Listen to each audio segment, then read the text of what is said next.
Today we will study the new topic of the physics part of 10th science, that is equivalent resistance. हम electric current का chapter पढ़ रहे हैं, तो इसमें हम ये पढ़ेंगे कि जो रेजिस्टेंस हैं, तो रेजिस्टेंस को हम सीरीज में कनेक्ट करें और पैरेलल में कनेक्ट करें तो हमारे पास क्या रिजल्ट आएगा, उसी तरह से हम इसको पढ़ते हैं। तो इक्विवेलेंट रेजिस्टेंस हमारा टॉपिक है।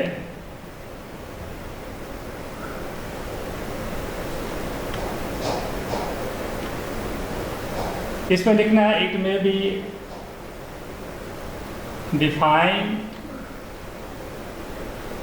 defined as the total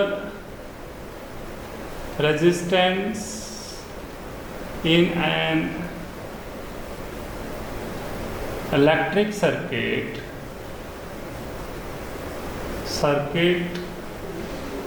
when current flowing through it is unchanged, या हम लिखते हैं कांस्टेंट। जब करंट हम उसके पास फ्लो करेंगे और करंट कांस्टेंट रहे और जो भी रेजिस्टेंस सर्किट में ऑफर हो और जो रेजिस्टेंस क्रिएट हो जाए, हम उस सभी रेजिस्टेंस को इक्विवेलेंट रेजिस्टेंस कहते हैं। तो अभी जैसे मैं आपको ये बताऊंगा, इट इज़ डिनोटेड बाय, यहाँ पे इक्विवेलेंट रेजिस्टेंस, इसको ऐसे भी बोला जाता है कि this is called equivalent resistance. तो हम बोलते हैं रेजिस्टेंस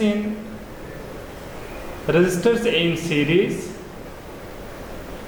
एक टॉपिक इसका रेजिस्टेंस इन सीरीज है, एक है रेजिस्टेंस इन पैरेलल। तो रेजिस्टेंस इन सीरीज क्या होता है, हम लिखे when two or more than two resistors are connected end to end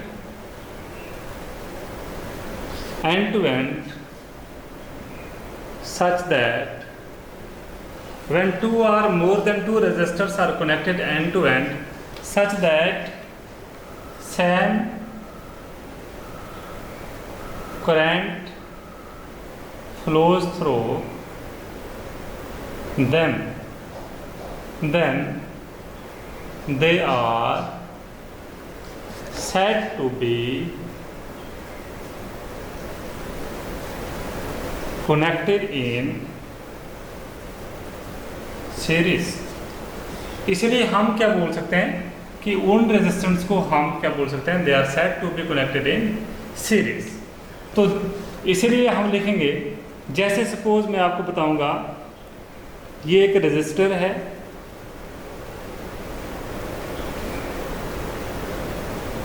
तो ये जो हम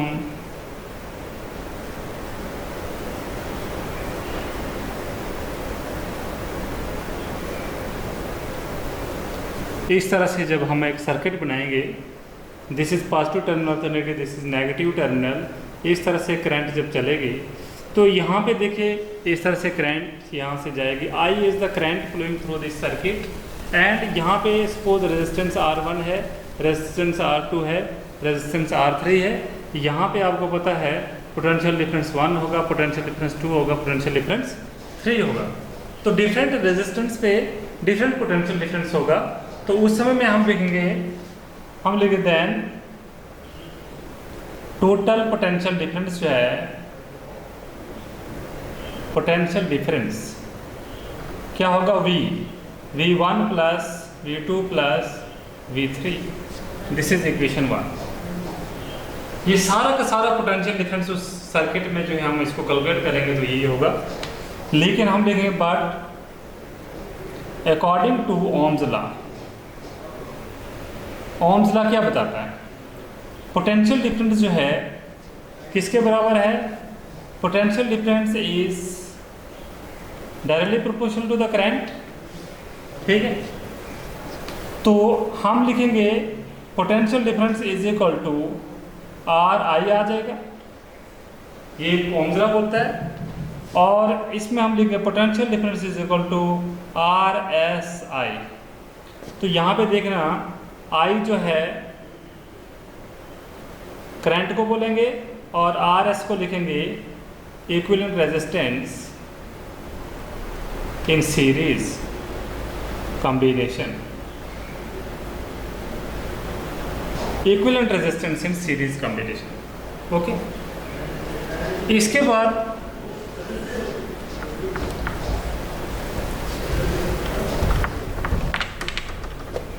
हम लिखेंगे एट रेजिस्टेंस 1, ठीक है। हम लिखेंगे पोटेंशियल डिफरेंस V1 क्या आ जाएगा, I इंटू R1। इस तरह से एट रेजिस्टर्स 2 क्या आ जाएगा, V2 आ जाएगा इज इक्वल I R2। और एट रेजिस्टर 3 जो है ये आ जाएगा V3 आ जाएगा I R3। ये सारा का सारा मैं लिखा ओम्स लॉ के अकॉर्डिंग, ठीक है।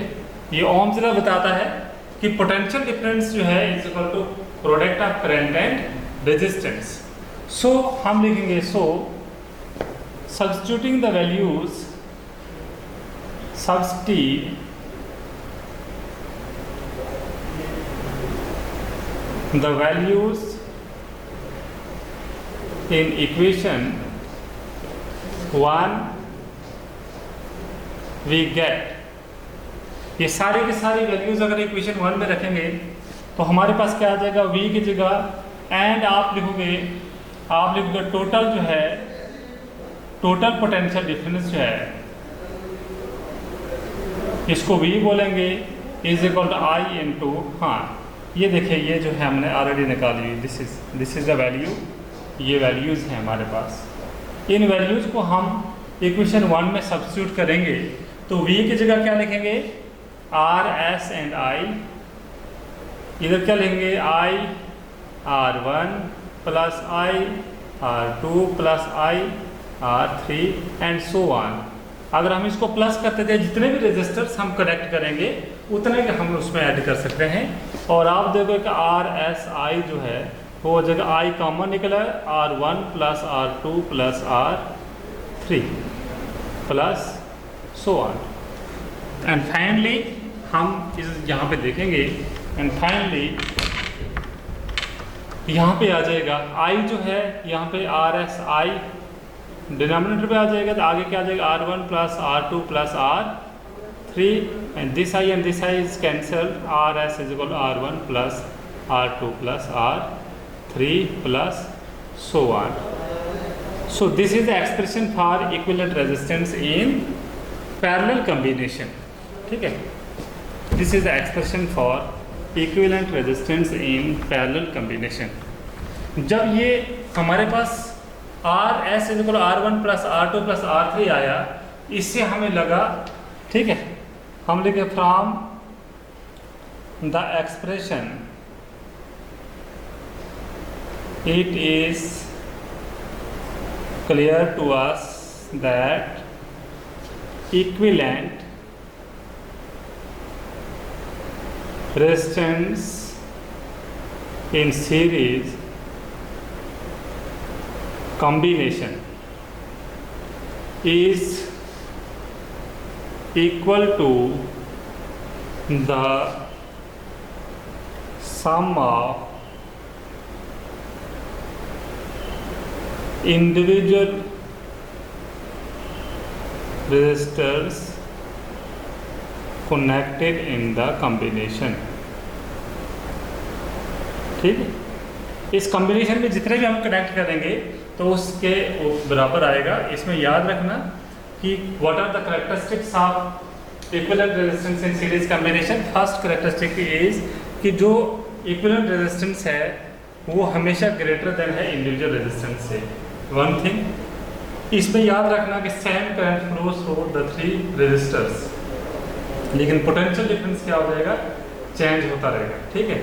और इसमें आपको ये देखना है कि how the equivalent resistance in series combination जो है, ये डेरिवेशन इसकी एक्सप्रेशन है, आपने इसको डेरिवेशन को निकालना है, ठीक है, इस क्वेश्चन के लिए। नाउ हम पढ़ते हैं equivalent resistance in parallel combination, ठीक है।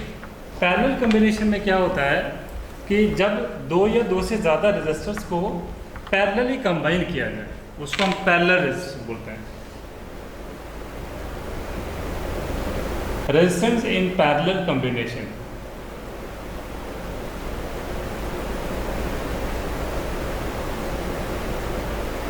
पैरेलल कॉम्बिनेशन क्या है? सपोज मैं यहां पे बताता हूं, एक रेजिस्टेंस आ गया, दो आ गए, तीन रेजिस्टर्स आ गए, ठीक है। इन रेजिस्टर्स को मैं एक कॉमन कांटेक्ट पॉइंट से जोड़ देता हूं, इस साइड भी इस तरह से। तो ये तीनों के तीनों क्या हो जाएंगे? ये R1 हो गया, R2 हो गया एंड R3 हो गया। और इसको अगर मैं वोल्ट मीटर, बैटरी, यहाँ पे की अगर लगा दूँ तो ये सारा का सारा जो सर्किट बनेगा इस तरह से करंट चलेगी, इस तरह से करंट आई जो है यहाँ से जाएगी। जब करंट यहाँ पे जाएगी वो डिस्ट्रीब्यूट हो जाएगी, यहाँ पे करंट आई रहेगी, I1 I2 रहेगी और यहाँ पे I3 रहेगी और इसका पोटेंशियल डिफरेंस V होगा 1, इसका होगा V2 होगा और इसका V3।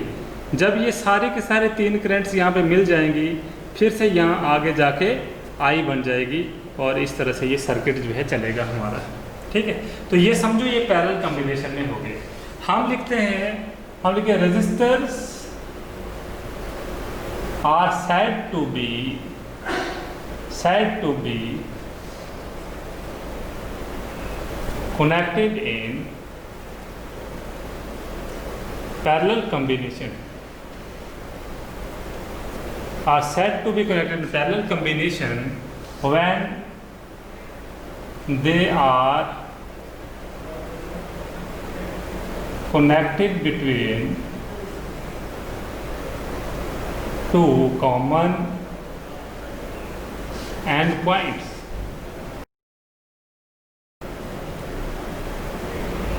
When they are connected between two common endpoints,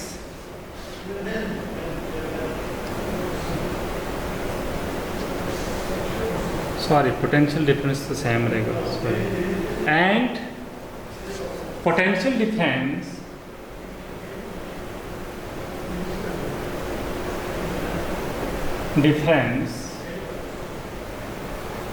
remain constant across the combination, ठीक है। जो पोटेंशियल डिफरेंस है वो क्या हो जाएगा? कॉम्बिनेशन में सेम रहेगा।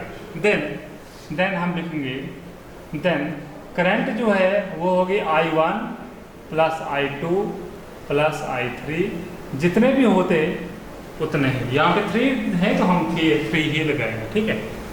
हम लिखेंगे but according to Ohm's law, Ohm's law क्या बताता है, ठीक है। हम लिखेंगे ओम्स लॉ बोलता है total potential difference is directly proportional to total current। ये बताता है पोटेंशियल डिफरेंस क्या है हमारे पास V और करंट क्या है I, और V जो आ जाएगा is equal to resistance in parallel combination और I। What is RP? RP is the equivalent resistance connected in parallel combination. RP का मतलब क्या है कि टोटल रेजिस्टेंस पैरेलल कॉम्बिनेशन में है, तो वहाँ रेजिस्टेंस बोलते थे, यहाँ पे RP बोलेंगे। RP का मतलब हो गया equivalent resistance in parallel combination, याद रखना, equivalent resistance in parallel combination.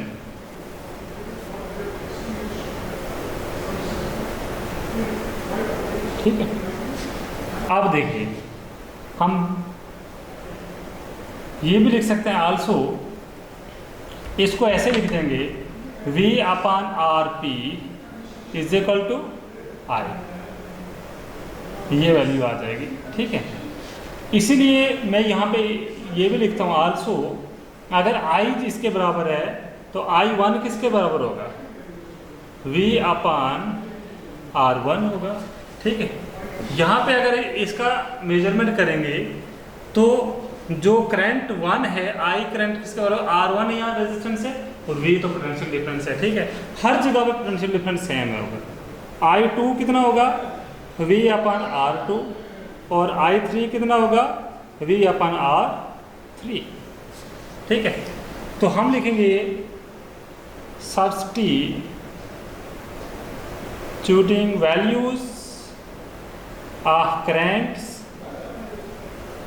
in equation first, we get equation first में हम ये वैल्यूज को सब्स्टिट्यूट करेंगे, क्या आएगा, I की जगह क्या लिखेंगे, V upon R P,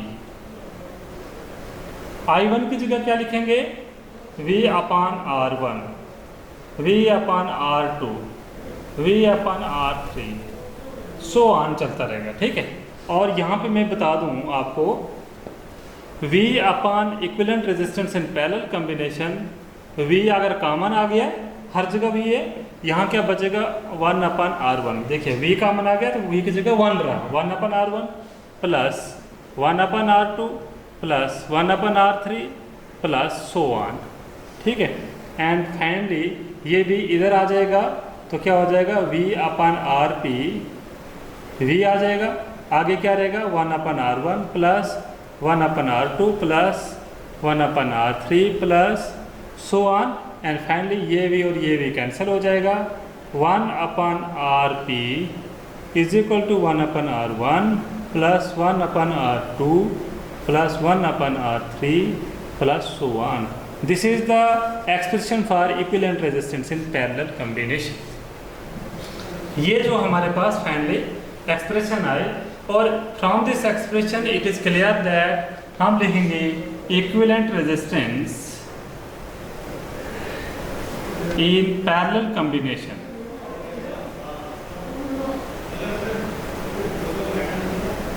may be defined as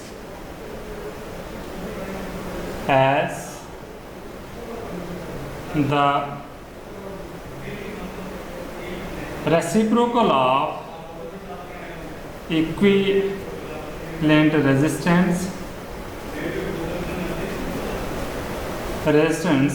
is equal to the sum of reciprocals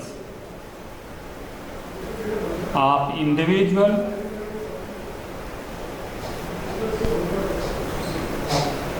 resistors। Sum of the recipro, आप देखिए इसमें यही है कि इंडिविजुअल जो equivalent resistance in parallel combination जो है वो हमेशा छोटा होगा जो है इंडिविजुअल रेजिस्टेंस से। वहाँ पे सीरीज के केस में बड़ा था, इसमें जो है हमेशा it will be smaller than individual जो है equivalent resistance parallel combination is always smaller than the individual resistors connected in the combination। So this is the expression for equivalent resistance in parallel combination। Okay, and what are the characteristic features of this equivalent resistance in parallel combination? आपने ये लिखना है कि current जो है इसमें same flow करेगी, लेकिन आगे जाके डिस्ट्रीब्यूट हो जाएगी I1, I2 एंड I3 में। ठीक है, तो करंट को हम क्या करेंगे, I1 is equal I1 plus I2 plus I3 करेंगे। दूसरा क्या है कि पोटेंशियल डिफरेंस इसमें सेम रहेगा, वहाँ भी पोटेंशियल डिफरेंस हर रेजिस्टर के पास चेंज होता था। ठीक है, तीसरा क्या है कि जो equivalent resistance in parallel combination है वो इसका रेसिप्रोकल इंडिविजुअल रेजिस्टर्स के रेसिप्रोकल से हमेशा छोटा होगा। ठीक है, और इसीलिए हम इसको बोलते हैं equivalent resistance in parallel combination. और हम इसको जो है डेरिवेशन भी आपको मैंने ये बता दी लास्ट में किस तरह से ड्राइव करना है। ठीक। लास्ट में मैं आपको ये बताऊंगा what is electric energy. Electric energy क्या होता है?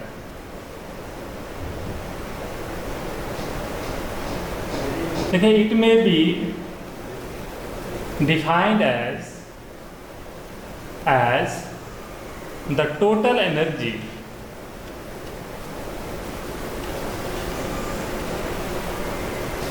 consumed in an electric circuit। एक सर्किट में कितनी एनर्जी कंज्यूम हो रही है, हम उसको बोलेंगे इलेक्ट्रिक एनर्जी। ठीक है। In other words, electric energy may also be defined as, in other words, electric energy may also be defined as the product of power and time। ठीक है, that is, हम इसको लिख सकते हैं इलेक्ट्रिक एनर्जी जो है is equal to power into time, T into T. ठीक है। तो इसी तरह से आपको पता है दिस इज इलेक्ट्रिक एनर्जी की जो ये डेफिनेशन है। और आपको पता होना चाहिए कि पावर जो है, इलेक्ट्रिक पावर होता है वर्क डन, जो है जो चार्जेस का जो वर्क डन है उससे हम इसको मेजरमेंट करते हैं। सपोज मैं आपको ये बताऊंगा कि ऐसा यूनिट जो है इसका, ऐसा unit of electric energy is joule. ऐसा यूनिट क्या होता है? जूल।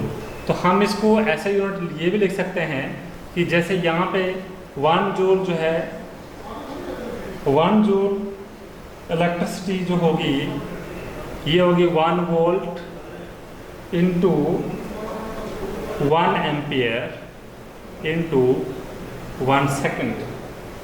ठीक है। तो आप देखेंगे कि क्योंकि यहाँ पे मैंने जो वोल्ट इंटू करंट लिखा है वो किसके जगह लिखा है? पावर। पावर होता है पोटेंशियल डिफरेंस इंटू करंट। ठीक है, आई। तो इसी तरह से हम लिखेंगे 1 जूल ऑफ इलेक्ट्रिक करंट जो है इस तरह से होती है, और इसका जो ऐसा यूनिट जूल किसके बराबर होता है? Volt ampere second. ठीक है, समझ रहे हो? इसी तरह से this is joule, 1 joule of electric current हम लिखें therefore 1 joule of electric current, electric energy may be defined as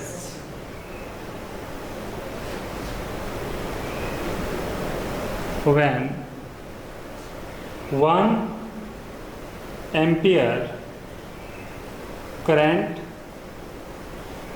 flows through a circuit having potential difference of 1 volt and